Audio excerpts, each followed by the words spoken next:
Go ahead with the intro. All right. This is Troy Robinson, comedian slash pro wrestler slash lover. Ladies, Valentine's Day's coming up. We're right here on the Romeo Devine show. Check it out. All right, so let's talk about the comedy first, because I know you're a busy man. It's been about 3 or 4 years. I know you were on my podcast before, so we're posted up here in Woodbridge, Virginia.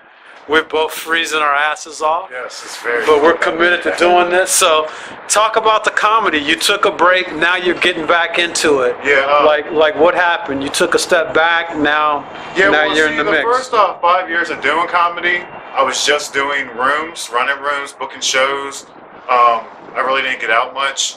So after I stopped doing any kind of rooms at all. I finally got out there. I actually put a comedy album out.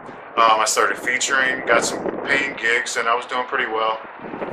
Then I was going through a breakup and had a really hard time getting over that, and got kind of depressed and stuff. And I just didn't want to do comedy anymore. I was like, I wasn't happy, so I didn't feel right going out here and trying to make other people happy. I felt like I'd be acting. I wouldn't be real to myself. So I just took a little break, got my stuff together, and came back. And one thing that I learned was a lot of comics don't talk about it, but like going through depression and anxiety and stuff like that, I've dealt with that. And some comics deal with it. I mean, I know a lot of comics, we're all fucked up. We all got something wrong with us, or we wouldn't be doing comedy in the first place. But my advice is just get some help. Seriously, I mean, like I put it off until I couldn't put it off anymore. I got some help. And I mean, like, as far as like talking to somebody or maybe getting on some medication, it might not be your fault. It might be some kind of like chemical imbalance. Yeah. That, I mean, doesn't even have nothing to do with you. So that's the thing that I've always admired about you. You always kept it real. But when did you decide, hey, I need to go talk to someone or get some help? Because I think people go through rough patches, as we call them. Yeah. But what was that? What was that moment when you said, okay, I need to go talk to somebody? I feel like the moment I stopped doing comedy, because I felt like the depression was consuming my life so much that I couldn't even do what I enjoyed doing anymore. Like all I wanted to do was sit home and not go anywhere, not do anything, not talk to anybody. Didn't really get on Facebook much. And I just kind of put these walls up and tried to keep everybody else out. And I was like, something's wrong here. Like I wasn't like this before. I wasn't like this a few months ago. Like there's something really wrong. So I went and got some help, and it helped. It did. And another thing that helped through that process was actually writing. Yeah. Just writing stories and stuff that I'm going through, whether it's funny or not. I mean, you can always find humor in something you're going through. So I mean, just simply writing it down and then going back to that and incorporating those stories into my comedy now and trying to make more real life stuff in my comedy. And it's worked. I mean, it's been going good. So I'm happy to be back. So now you're back into the comedy. You're getting back in the swing of that. But now you've also been doing wrestling. So how did that come about? And what was people's reaction when you said that you were going to start wrestling? Yeah, that's funny.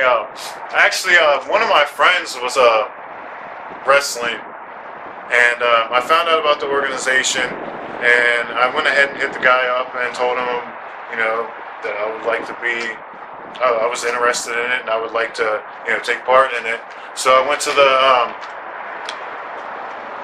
what is it called? It's not an audition. It's more of like a tryout. A tryout. Yeah. So they actually put you in the ring? Yeah, they put me in the ring. You do a bump test, okay? You practice falling on your back, on your forward, like on your chest. You practice doing flips, running the ropes, and all that stuff. And I made it past the bump test. I did pretty well. And then they were like, yeah, if you like it, come back tomorrow. I'm not going to lie. I went home that night, and I could not walk around 7 o'clock at night. I was so sore, because I'm out of shape anyway. So how long was the in-ring part? 5 minutes, 3 minutes? No, it was about a good 30 minutes. So they had someone in there throwing you around? No, not throwing me around. Okay, but just I'm basically beating myself up, throwing myself back. Okay, but doing physical things. Yeah, exactly. But just running the ropes, you sit there and run the ropes for 5 minutes and you're winded automatically if you're not used to that stuff. And it was funny because I was so sore and everything, and I was like, man, do I really want to do this? And the next day I woke up, went to work, still sore, And then it came time to go back to the ring, and I was like, you know what, I'm going to do it. Because even though it was hard, it was like, I want to do this so bad, and I'm going to push myself and make myself do it. And then after, like, I would say the first 3 months were, like, the worst, but after a couple weeks, I got used to, like, the physical training, so it wasn't, I wasn't sore as much and all that stuff, but I really like the wrestling. It's kind of like acting. They give you the character. So let me ask you: does your character have anything to do with your alter ego? So Riggz, right? Yes. So how did you come up with that character? And does that character have anything to do with your alter ego, or part of who you could be? Yeah, I think so. As far as my character, we have baby faces, which are good guys, and then heels, which are bad guys. And when I went into the organization, I'm like, you know, I'm going to make my own character. I'm going to be this heel. I'm going to be like this dark character. And then they were like, you're going to be a good guy. And I was like, what? Like, I already had my character. So then I'm thinking to myself, like, how can I be a good guy? Because I've never really, like, seen myself as a good guy when it came to, like, acting and stuff like that. So I was like, well, maybe if I just make this guy hardcore, he comes out with a baseball bat and he just beats everybody up. And he's not really a bad guy, but he's just like a hardcore guy. Yeah. I can deal with that. Yeah. Well, then they give me the memo that I'm going to be a bad guy. And I was like, oh, well, I still got this character, so I'm going to run with it.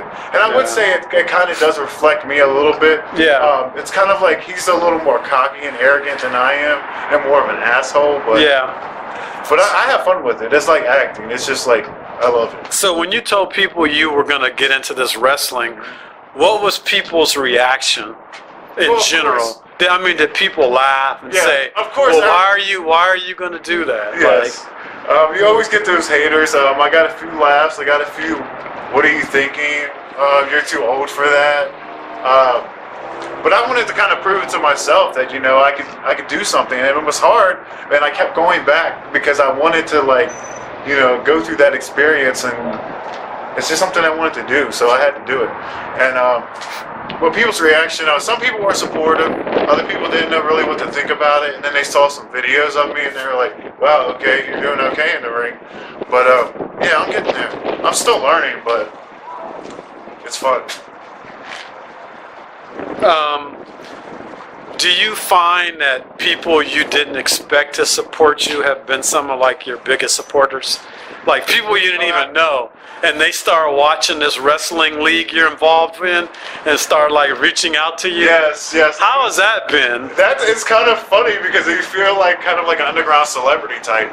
Because, you know, I'll be at the show and I'm a bad guy, so I go out there and I got these people booing me, and some guy actually made a sign that said Riggz sucks, and he's like chanting like fuck you Riggz, and like really like fuck you Riggz, and I'm like, dude, like I had this I'm like getting this reaction from these people, like they're eating this shit up.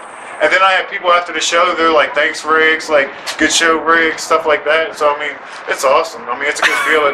Little kids ask me for autographs. Some little kids yell at me, tell me I suck and everything like that. But so, talk about the season coming up. You says it starts in April. Yeah. It's based out of the Fredericksburg, Virginia area. Yeah. But for those that don't know, it's called TCW, True Championship Wrestling. You can check it out online on YouTube. Okay. TCW Online. Just like that on YouTube and it'll come up. But it's an independent organization. We are under new ownership now, so this season is going to be bigger and better. Okay. We're getting new equipment. We're getting licensed, which we don't have. That's why we're doing free shows. So before it was like backyard hardcore, right? It was like backyard wrestling. We did get approved to do a couple venues, but since we did not have licenses and insurance and all that stuff, we did not want to get sued. We didn't want to get anybody in trouble. So we were like, you know what? We'll just wait until next season.